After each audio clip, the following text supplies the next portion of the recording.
Hello my dear students, কেমন আছো তোমরা? আশা করি প্রত্যেকে ভালো আছো। সায়েন্স পয়েন্ট ডিজিটাল স্কুলে তোমাদের প্রত্যেককে স্বাগত। তো আজকের আমাদের ক্লাসের বিষয় কার্বন রেজিস্টার্স।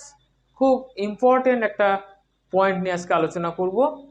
তো কার্বন রেজিস্টারটা কি অ্যাকচুয়ালি? দেখো, আমাদের সাধারণত প্র্যাকটিক্যাল রুমে আমরা যে সমস্ত রোধগুলো দেখি সেগুলো 0.1 ওহম থেকে 1000 ওহমের মধ্যে হয়। তো এই রেজিস্ট্যান্সগুলো আমরা তৈরি করি সাধারণত তামা বা অন্য কোনো ধাতু দিয়ে। কিন্তু প্র্যাকটিক্যালি আমরা যে সমস্ত রোধগুলো মানে ইলেকট্রনিক্স ডিভাইসে ব্যবহার করি সেগুলো 1000 ওহমের বেশি। এবার সেই সমস্ত রেজিস্ট্যান্স যদি তামা দিয়ে তৈরি করা হয় তাহলে অনেকটা খরচ পড়ে যাবে। সেই জন্য আমরা কার্বন দিয়ে, কারণ কার্বনের রোধটা অনেক বেশি, তো কার্বন দিয়ে তৈরি করি। আর একটা বিষয় হচ্ছে তামা দিয়ে করলে অনেক বড় একটা সাইজ হয়ে যাবে, কিন্তু যখন আমরা কার্বন দিয়ে করছি খুব ছোট সাইজের হয়।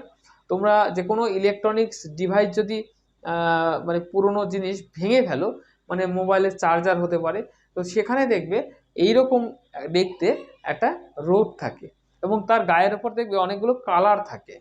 ঠিক আছে, তো আজকে এই সমস্ত বিষয় নিয়ে আলোচনা করব। এই কালার দেখে তার রোদ কত হবে আমরা ক্যালকুলেশন করতে শিখব। এটা পরীক্ষাতেও আসে আর আমাদের একটা জিনিস নতুন শেখাও হবে। তো প্রথমে দেখে নিই এখানে কি কি কালার থাকে। ওই রেজিস্টারে সাধারণত 4টি কালার থাকে, কোনো ক্ষেত্রে আবার 3টিও থাকতে পারে। তো আমরা 4টে থাকে যেহেতু 4টে ধরেই করি। এ বি সি এবং ডি, প্রথম 3টে কালার খুব কাছাকাছি থাকে এবং 4 নম্বর ডি কালারটা একটু দূরে থাকে। প্রথম যে 3টে কালার থাকে তারপরে কিন্তু নাম দেওয়া থাকে না, এ বি, কারণ এত ছোট ওখানে লেখার মতো জায়গা নেই। তো এ বি সি আমরা ধরে নিচ্ছি। তো প্রথম 3টে কালার এ বি সি, 4 নম্বর কালারটা ডি। এখানে বিভিন্ন রকমের কালার থাকে, মোট আমাদের 9টা কালার আছে, সেই 10টা কালার আছে। সেই কালারগুলো আমরা মনে রাখবো, প্রত্যেকটা কালারের একটা করে কোড আছে, সেটাও কি করে মনে রাখতে হয় সেটা আমি শিখিয়ে দেবো। আর ডিতে 2টো কালার থাকে, একটা হচ্ছে গোল্ডেন, একটা সিলভার। এই ডি এর জায়গায় কি হতে পারে? গোল্ডেন হতে পারে আর সিলভার হতে পারে। ঠিক আছে, এই ডিটা বোঝাচ্ছে ওই রোধকের টলারেন্স, মানে এর সহনশীলতা বোঝায়। এইবার যদি গোল্ডেন হয় তাহলে এর সহনশীলতা 10%, আর সিলভার হলে সহনশীলতা 5%। আর যদি 4 নম্বর এই ডি এর জায়গায় কোনো কালার না থাকে তাহলে তোমরা একটা অ্যাভারেজ ধরে নেবে, তার টলারেন্স হচ্ছে 20%। এই টলারেন্সটা কি বা সহনশীলতাটা কি এটা আমরা ডিসকাস করব আমি একটা রোধ ক্যালকুলেশনের পরে। এবার অনেক সময় আমাদের এই জায়গাতেও কনফিউশন তৈরি হয়, পরীক্ষায় যখন আসে তখন গোল্ডেনের জন্য 10%, সিলভারের জন্য 10% আমরা গুলিয়ে ফেলি। আমি একটা ট্রিক্স বলে দিই তাহলে তোমার মনে থাকবে। সোনার দাম বেশি না রূপোর দাম বেশি? নিশ্চয়ই সোনার দাম বেশি।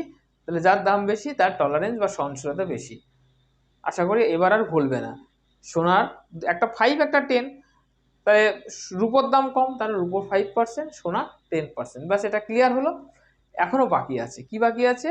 আরও যে কালারগুলো আছে সেটা আমি কি করে মনে রাখবো। কি কি কালার আছে সেটা আগে দেখে নাও। যে কালারগুলো আছে সেটা হচ্ছে black, brown, red, orange, yellow, blue, green, violet, grey, white. এই টোটাল 10টা কালার। কি করে মনে রাখলাম? কারণ আমি মনে রাখার একটা ফর্মুলা মনে রেখেছি, সেই ফর্মুলা মনের মধ্যে ভাবছি আর বলছি। কি ফর্মুলা? আমি কালার দেখে নাও। ব্ল্যাক এর কালার 0, ব্রাউন এর colour code 1, red colour code 2, orange colour code 3, yellow 4, green 5, blue 6, violet 7, grey 8, white 9। এটা মনে রাখাটা কিন্তু কঠিন কাজ, কারণ পরীক্ষার সময় তুমি তার শুধু কার্বন রেজিস্টার নিয়ে পড়ে যাবে না, তোমাকে একটা বড় বই পড়ে যেতে হবে, অনেক জিনিস মনে রাখতে হবে। তাই আমি একটা ট্রিক্স বলে দিচ্ছি, সেটা হচ্ছে একটা লাইন মনে রাখবে। B B Roy of Great Britain has a very good wife. দেখো, B B Roy ROY of Great Britain has a very good wife. এই যে B for black, P for brown, R for red, আর O for orange, মানে রয়ের তিনটেই ক্যাপিটালে লিখবে, ROY, ROY, O for orange, Y for yellow, green great, এখানে এই জি ফর গ্রিন, ব্রিটেন দেখো বিটা ক্যাপিটালে লিখেছে, বি ফর ব্লু, ভেরির ভি ফর ভায়োলেট, গুডের G for grey, and wife W for white. আশা করি এই লাইনটা তো মনে রাখতে পারবে, পরীক্ষার সময় যদি অঙ্কটা আসে খুব তাড়াতাড়ি লাইনটাকে লিখে ফেলো, লিখে পাশে পাশে কালার কোডগুলো পরপর বসিয়ে দাও, কারণ এইটা জানা থাকলে আর অঙ্কটা কোনো ব্যাপারই না। এবার আমি একটা অঙ্ক নিয়ে আলোচনা করছি, তাহলে বিষয়টা ক্লিয়ার হয়ে যাবে। মনে করো আমি তিনটে কালারের জায়গায় আমি র্যান্ডামলি একটা ধরে নিচ্ছি যে প্রথম কালারটা মনে করো রেড, তারপরের কালারটা মনে করো ভায়োলেট, এবং তারপরের কালারটা মনে করো ইয়েলো, ওকে, আর তারপরেটা তো আমি ধরলাম, ধরো এটা গোল্ডেন ধরলাম। এবার বলা হলো যদি এইরকম কালার থাকে তাহলে তার রেজিস্ট্যান্স কত হবে। তাহলে দেখো প্রথমে নিয়ম হচ্ছে প্রথম দুটো কালারের কালার কোড পরপর বসিয়ে দাও। তাহলে রেডের কোড কত 2 বসিয়ে দাও, তারপরে কি আছে ভায়োলেটের কোড কত 7 বসিয়ে দাও, তারপর একটা 10 লেখো, গুণ চিহ্ন দিয়ে একটা 10 লেখো। এইবার যেটা কাজ হবে 3 নম্বরে যেটা আছে তার কোডটা 10-এর উপরে বসিয়ে দাও, মানে 10 টু দি পাওয়ার হবে কত, ইয়েলো 4, তাহলে 10 টু দি পাওয়ার 4, এর রোধ হবে এত ওহম। কিন্তু এখানে তো টলারেন্স আছে গোল্ডেন, তাহলে এর 10% সহনশীলতা, তাহলে অ্যাকচুয়ালি রোধটা কত হবে, এটা হবে 270 ইন্টু 10 কিউব, আমি এটাকে কিলো ওহম করবো বলে জন্য এইভাবে লিখলাম, এত ohm plus minus 270 into 10 cube এর 10%। এইবার তাহলে এটা সমান কত হবে 270 কিলো ওহম, তার সঙ্গে প্লাস মাইনাস 270-এর 10% মানে 27 এত কিলো ওহম।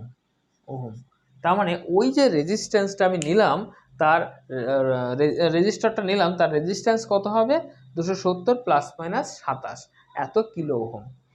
খুব সিম্পল, শুধু কালার কোডটা মনে রাখলেই হয়ে যাবে। এবার আমি তোমাদেরকে একটা হোমওয়ার্ক দিচ্ছি, এই হোমওয়ার্কটা তোমরা বাড়িতে সলভ করবে এবং অ্যান্সারটা কত হয় সেটা আমাকে তোমরা কমেন্ট বক্সে জানিয়ে দেবে।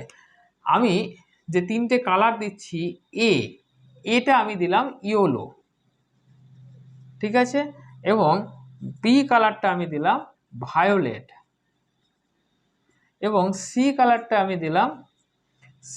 দিলাম অরেঞ্জ, আর ডি কালারটা আমি দিলাম সিলভার, ঠিক আছে। তাহলে এই রেজিস্টারের রেজিস্ট্যান্স কত হবে এটা তোমরা বাড়িতে করবে, অ্যান্সারটা আমাকে কমেন্ট বক্সে অবশ্যই জানাবে, তাহলে আমি বুঝবো তোমরা জিনিসটা বুঝতে পেরেছো। যদি বুঝতে না পারো তাহলেও কমেন্ট বক্সে লিখিয়ে দিও, আমি অ্যান্সারটা করে দেবো, ওকে। চ্যানেলে যদি নতুন হয়ে থাকো এই ধরনের ভিডিওর আপডেট পাওয়ার জন্য অবশ্যই চ্যানেলটিতে সাবস্ক্রাইব করে রেখো। তাহলে আবার পরের ক্লাসে দেখা হবে, ততক্ষণ ভালো থেকো, সুস্থ থেকো, টাটা।